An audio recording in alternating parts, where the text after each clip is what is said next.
আপনি যে আক্রান্ত হলেন এটি যে করোনা ভাইরাস সেটি বা নিশ্চিত হয়েছিলেন কিভাবে? আচ্ছা।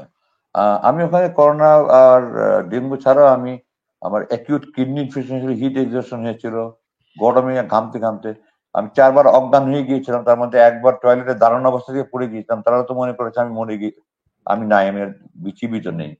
হুম, তো ও করোনা ভাইরাস সম্ভবত 2020-এর কোনো এক সময় শুরু হয়েছে। তো হুম। আমি কোনো কিছু জানার সুযোগ নেই। আমি হঠাৎ করে এয়ারক্রাফট দেখলাম, ট্রেনের আওয়াজ খুব কমে গেছে। তো আমি ১ম এ ধারণা করলাম বোধহয় লাগাতার হরতাল-টরতাল কিছু হচ্ছে, এইজন্য হয়তো হচ্ছে। তো মানে কিছুদিন আপনি পরে আমার নিয়মিত লাস্ট প্লেনের আওয়াজ শুনতেন? আমি যেখানে ছিলাম ওখানে আমি নিয়মিত প্লেন টেক অফ করার আওয়াজ শুনতাম। এটা হুম, একটা আলামত যে প্লেন টেক অফ এর রুট কিন্তু কচুভেদ কাফরুলের উপর দিয়ে। হুম, তো আমি যেখান থেকে শুনতাম ওই যে যেটা আপনার আয়নাঘর বলেন, জিআইসি তার পশ্চিম দিকেই হলো কচুভেদ কাফরুল। তো হুম, আমি নিয়মিত খুব কাছে থেকে প্লেন আওয়াজ ওঠার আওয়াজ পেলাম। প্লেন ফ্লাই করার টেক অফ করার আওয়াজ পেলাম। টেক অফ করার পরে তো আম আমাকে ১ম দিকে পরোটা দিত। তারপরে আমি বলার পরে ১ বছর পরে আমাকে ব্রেড দিল। পরোটা এত নিম্নমানের খাওয়া যেত না। আমি ব্রেড, পাউরুটি, জেলি দিল আমাকে। ডিম দিত, একটু সবজি দিত। তো হঠাৎ করে আমাকে ২০২১ এর কি মাসের মানে এপ্রিল-মে মাসের মধ্যে বলল, "আপনার রুটি পাওয়া যাচ্ছে না। আ আপনি কি রুটির বদলে কি খাবেন?" আমি বললাম, "রুটি পাওয়া যাচ্ছে কেন? দোকানপাট বন্ধ।" দোকানপাট বন্ধ কেন?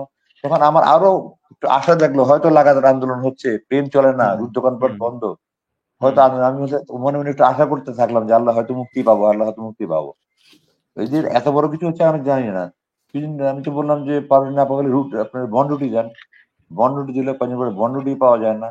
তারপর হুম, বলল যে, "এখন কি খাবেন?" আমি বললাম, "কি খাবো? যা দেন দেন।" তো কেক দিল, কেক নাস্তা হিসেবে ১ পিস ২ পিস কেক নাস্তা খেলাম।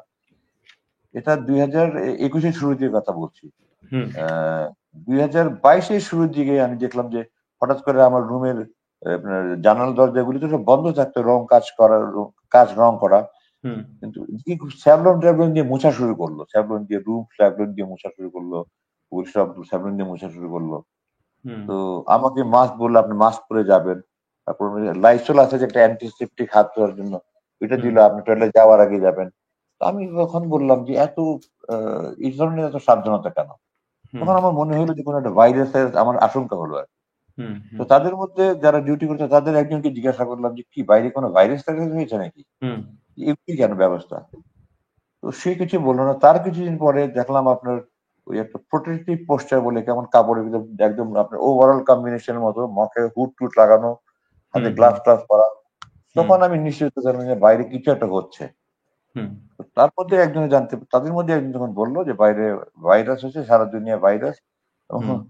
এই সৈনিক সিপাহি টাইপের, তো সে আমাকে বলল করোনা ভাইরাস। আমি কিন্তু তখন পর্যন্ত ভাইরাসের নাম করোনা হিসেবে জানতাম। করুণা। তো জি। জি হ্যাঁ। গত বছরের না সরি, গত বছরের ৩১শে মে, না ভুল বলছি।